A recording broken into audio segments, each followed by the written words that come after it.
So, first things first, you co-wrote this film with director Nick Simon. So one thing I was really curious about was how did you pitch it to your co-stars? By lying. No, no, I pitched it to them like, hey, I have this idea. It's kind of funny. It's kind of a comedy. It's kind of a horror. And you have to, I definitely buried the lead in terms of you have to shoot yourself. I was very much like, we have this movie, we're going to make it in quarantine, it's going to happen in lockdown, we're going to be able to get around any of the restrictions about having people in place. It's all going to work, it's going to be great. And didn't really, drive in on the details until we had worked them out. But it was one of those things as we went on, originally we were going to shoot this movie all through Zoom. And Nick Simon, our director, was worried about getting a HD film out there, and I was worried about all of us actors looking like we are shooting a home movie, which is what we did. So we got a DP on board, and it was him who said, we can shoot this, we can shoot it on phones in 4K, we can make it look good, it doesn't have to look like we shot it on a laptop. It is going to require a lot more work and a lot more tech resources from everybody. So that was kind of new information as it went on. But I always said to the cast, even as I was saying it, I was like, I don't know why I'm saying this, but I was like, trust me, I'm not going to let anything out there. I'm not going to put anything out there where you look terrible or you look like you can't act. And I had truly meant that. And so as it kind of progressed, it started obviously changing and becoming something else. I definitely don't think I told them that they would be recording their own audio until maybe the night before.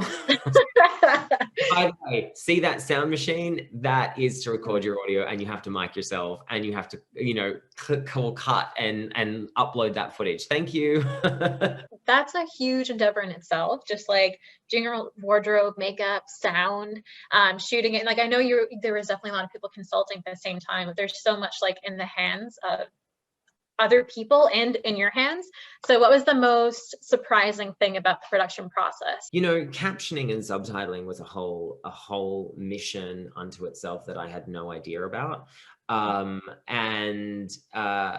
That was just, even on the most basic level, that affects how you write a script. Even it affects how what sort of like, for instance, certain jokes don't translate the same way, even if you get them through a translator, so there are certain things that was very interesting for me to kind of run through on the production, and really producing this film in terms of like the actual making of it.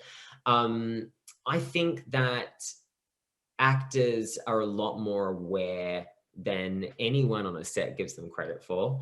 And, I've always noticed it over the years where I guess like you'll see an actor go through the makeup chair and then they'll go into their own trailer and come out looking different. And you're like, okay, you didn't like what makeup they did. You've decided to redo your own. Good on you. This was an interesting experience where it's like, no, this is all you. So you do what you want. You make this character your own. Obviously, Nick had a lot of ideas on certain things and how certain things would go. And I had some kind of stylistic ideas. But essentially, we gave them a sheet and we said, these are the, 7 different outfits you need. This is how that's going to work. Let us know, what you want to do. And we went through, we had a Zoom, a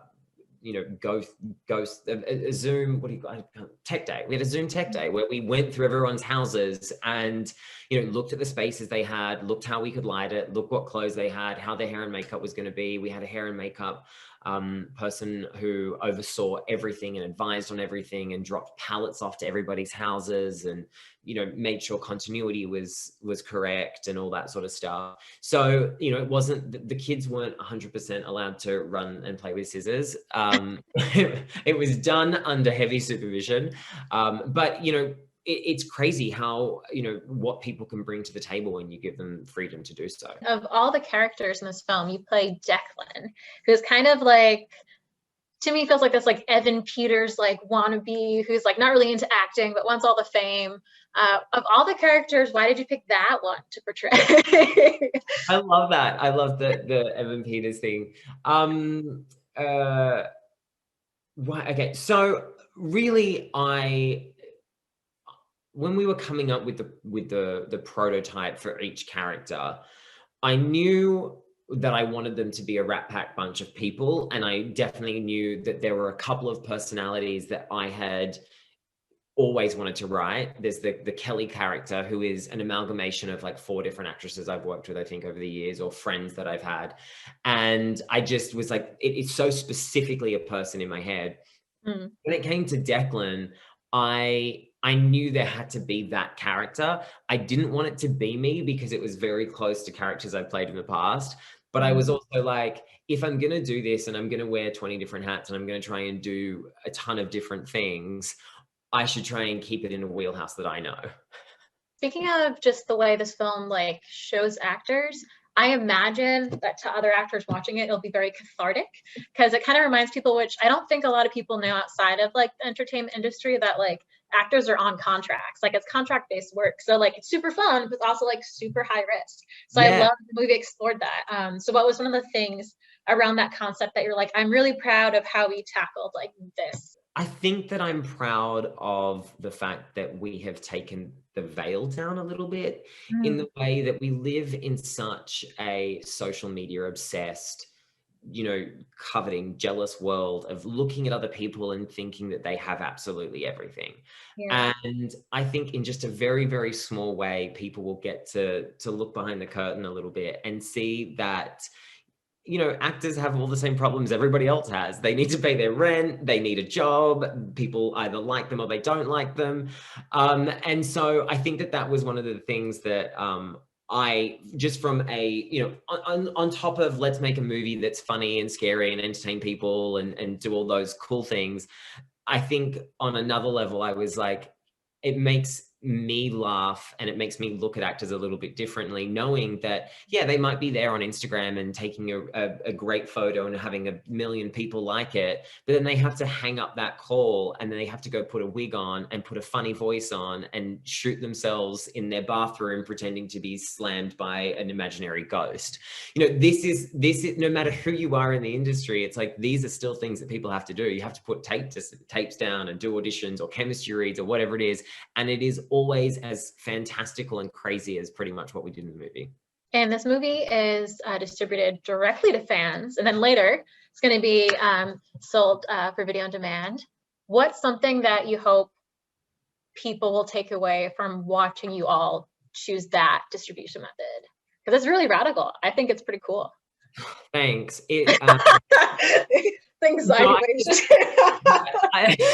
I'm like, thank you. Ask me in a year's time whether it's worth it. No, it's one of those things where you are right, and there were many parts of making this movie and having this movie released that seemed radical to people, and seemed radical to the industry. Something as basic as naming the film Untitled Horror Movie. That went through a lot of people and a lot of discussions for us to keep that name. I think that film and cinema has obviously played such an important role in society, and it always has and it always will. I think that people are looking more now at not just being able to go and see a movie, but having an experience. I think that's really what it's about. I think that we can, we're bombarded with so much content. You can literally see anything ever right now. It's not like 10 years ago, 20 years ago, where you would have to wait for a rerun of a movie if you wanted to watch it, or, go to a DVD store and get something. It's so easy and it's so simple to watch things. I think the thing that people want now is an experience, and is having, whether it's, time with the actors of the movie, or whether it's merch, or whether it's, a Q&A, or having some sense of community. One of the cool things about the live premiere that we're doing is the ability to watch it with 5 of your friends, Mm. or do a live chat, or there's a photo booth function in there, so you can take a photo and upload it with a cool background. So it's like we were just trying to think of something that we could do to make sure that the fans know that they're valued, because I think that's one of the things that I noticed on Shadowhunters was we have this incredible international fan base, and if it doesn't work for advertisers in the US, then people don't really care. They're not going to put any effort into it. And I was like, from the beginning of the discussions around distribution, I said it has to come out in the same. We were adamant, it has to come out the same day everywhere. We have to give fans, no matter where they are in the world, the opportunity to watch this movie, to be a part of it, and to experience it. And I am hoping that was the right move, and I guess there's no way of knowing. There's definitely there's definitely part of this that is an experiment, and we're hoping it works out in our favor. Well, I hope so too. My last question is more of a acting question for you in general. So you had the opportunity of working on the last film that Wes Craven ever was involved with, 2015's The Girl in the Photographs. And I was just curious if you had any time with him on set and what that was like, because that's just such a rare experience, and it's so cool. Yeah. It's really funny. I grew up as such a huge Wes Craven fan. Scream is still top 5 movie for me. And I thought a lot actually about the very small interactions I had with Wes. He mentored Nick Simon. So, he has a lot of great stories. But I remember Wes saying to us in the table read for Girl in the Photographs, he was like, if anyone ever tells you they're doing a good movie, they're lying, because no one knows. He was like, you could have an incredible script, an incredible cast, incredible DP, director, film studio behind you, marketing machine, whatever, and it could all fall apart. At any moment, it could fall apart. And I remember thinking about that, because it really does feel like the truth in the way that film is such a collaborative effort, and there are so many different parts that go into making it something. And that's something that moving forward, I will never be able to watch a film again and just be like, well, I didn't like that movie, because I'm like, someone made that. That is someone's child.